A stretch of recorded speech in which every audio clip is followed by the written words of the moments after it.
Have you ever stopped to think, what is the first thing you actually do in Minecraft? Is it building a house, mining some ore, making a crafting bench, completing the breeding process?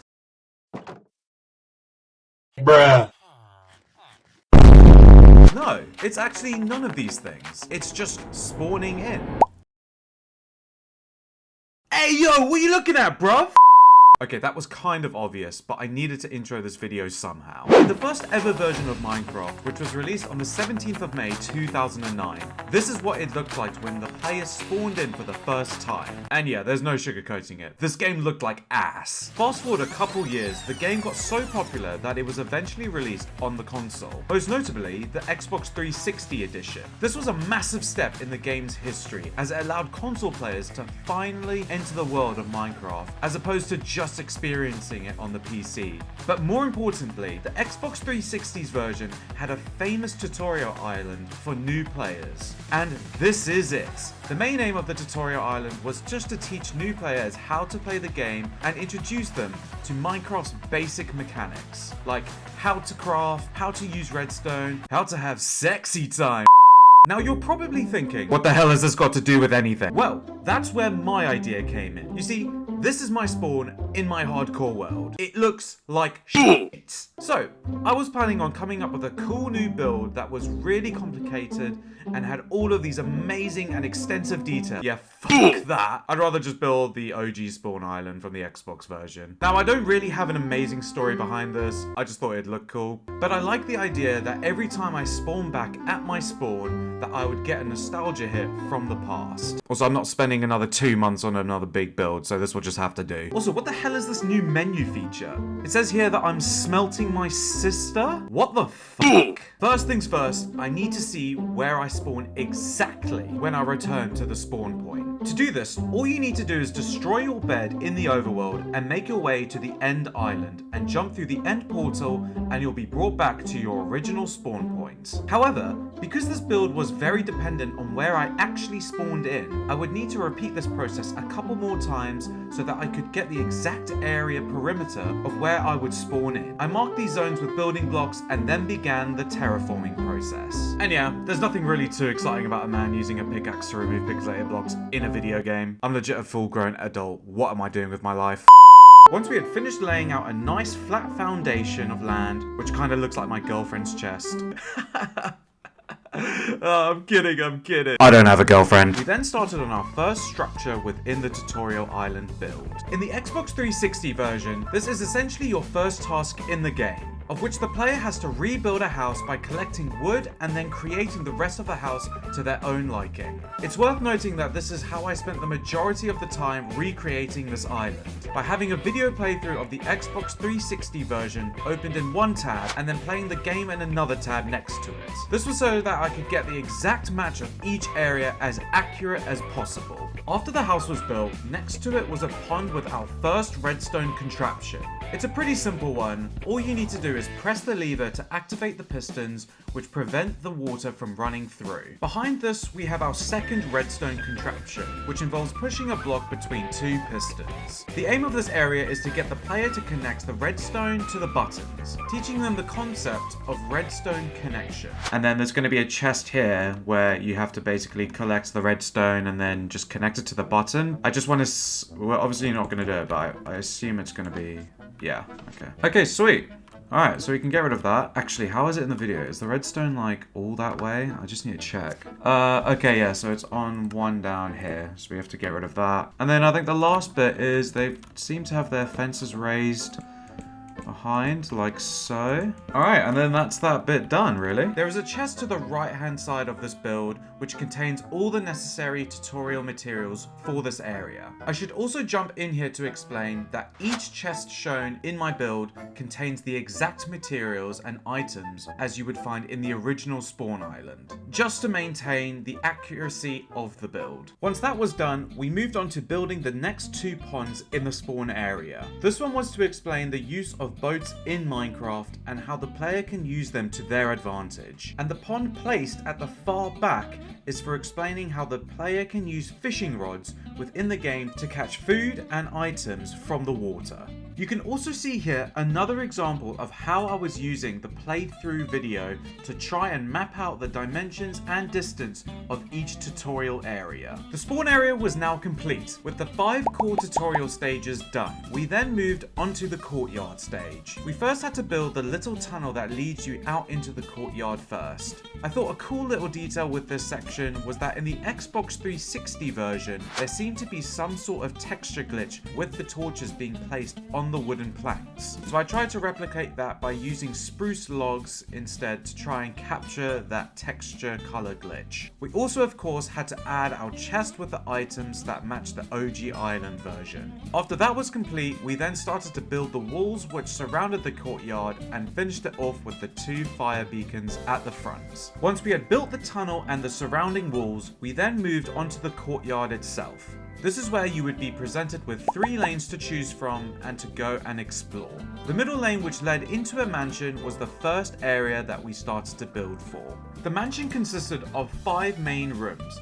The main bedroom, which was upstairs, that contained a double bed with a simple bed design. This room also included some paintings on the wall, which took a while to get the correct ones from the original tutorial island. But I learned a little trick with how to get the correct shaped pictures every time, which helped speed up the process quite significantly. Across the hall was the second bedroom, which had 2 single beds along with some bookshelves. Then, in the middle of the hallway was a secret room where if you walked through the painting, you were then presented with a nether portal to travel through. Coming downstairs to the ground floor, we have our enchantment room, where there is a long wall of bookshelves, and then in the middle we have our enchantment table. This room is obviously for teaching the player how to use enchantments to better upgrade their gear in-game. And then there was this weird little extra room to the side, which I could never really figure out what it was useful for, but it was still a cool addition to add. Next across the hall was a potion tutorial room. This was to introduce the player to potions, such as the fire resistant potion. After they were told how to make the potion, they then had to drink it and then proceed to walk through the wall of lava to achieve a chest of treasure on the other side. The final room, or I should say more of the basement level, was another redstone contraption area. You pull the lever to reveal a bridge over the lava so that the player may reach the other side to access the chest. After that was complete, that was the entire interior of the mansion all complete. All that was left to do was to build the rest of the mansion's exterior, such as the roof and a circular glass sunroof thing at the top. Okay, so we're actually nearing the end of building the entire house portion, and yeah, it's coming together really nicely. We've just finished the glass dome, and then the biggest challenge so far that I'm having is just the behind bit of the house, because you know there's literally like no media whatsoever showing the behind bit of this place. Becoming like a real challenge. There's like one clip from one video where someone shows it for like a brief 2 or 3 frames. Yeah, it's just been really difficult in trying to figure out what it's supposed to look like, and then trying to just make like small adjustments. I think this is supposed to be more rounded and candid rather than just like a straight line, but we're kind of just flowing with it. I mean, again, you know, it doesn't have to be exactly perfect. This bit here is like correct. I know it is correct because in the video the guy walks out and you can see the diagonal lines for these, so I know this part is correct. But yeah, we're just gonna basically continue and wrap up the mansion, and yeah, then we can move on to the farm. Up next, we headed to the right side lane from the courtyard, where this led the player to a farming tutorial section. This was split into a seed growing tutorial stage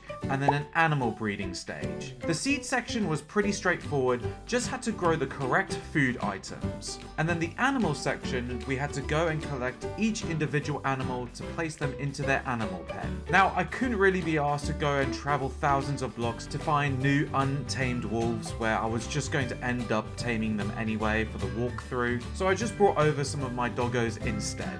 Also, while I was searching for these animals, I encountered my first wild pink sheep, which was pretty cool. So we enslaved him and left him chained up at my base. Bruh. Okay, so we have just finished completing the farm over on the right-hand side of the mansion, and now we have to move into doing the sand part, which, as you can see, is going to require a lot of terraforming. All of this landscape that you can see, maybe just to that hill over there, we are going to have to basically just transform into a sand biome. But yeah, I mean, this is pretty much going to be the last part of the build itself. I'm not going to do anything beyond the exit of the mansion because that's kind of like the intro to the world itself. But yeah, let's get started with it. The terraforming stage did take a good couple hours for this tutorial area, as I wanted it to represent a small sand biome as it does in the tutorial island. But eventually we had it all completed and then began the next redstone contraption, which was building a rail system. Now the actual tutorial world doesn't really introduce you to how rails work per se, it just shows you how they more or less work by hopping into a minecart and pressing the stone button, and then you set off on the ride to the sand temple. This sand temple was also pretty easy to build as it wasn't complicated at all. The only issue was, again, there was no video or any sort of media evidence showing the behind section of the temple, apart from this single frame in a video that I found where I could gauge what the back would look like. After the exterior was done, we moved onto the interior, which was a downward staircase into a tomb-like room, where we would find our final redstone contraption, which was if you stood on a pressure plate, the dispenser at the end of the room would shoot out an item for the player to collect as their treasure. After that was complete, we then had to go through the last stages, which was finishing the outside wall of the main spawn area, again trying my best to match the available media sources I had as accurate as possible to recreate the wall, and then inserting some smaller details such as the vines of the mansion and the added grass and flowers. As I was trying to match the OG tutorial world, there were a lot of big oak trees which I couldn't get grown consistently, so I found out this little trick that will get them more or less every time. All you need to do is build a 5-block high cage and then put the sapling in the middle at the bottom, and then just spam it with bone meal, and it's almost guaranteed a large oak tree every time. The final thing we of course needed to add was the Minecraft sign above the mansion entrance. I left this till last as I thought it would be a nice way to end the entire build all together. I also wanted to include another cool detail, which was this spot right here. If I stand and look in the correct place, it should look identical to this screenshot from the original tutorial world when the player first spawns in. Oh wait, hold on. There we go.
hope you all really enjoyed this video. Please consider liking and subscribing, and I'll see you all in the next one.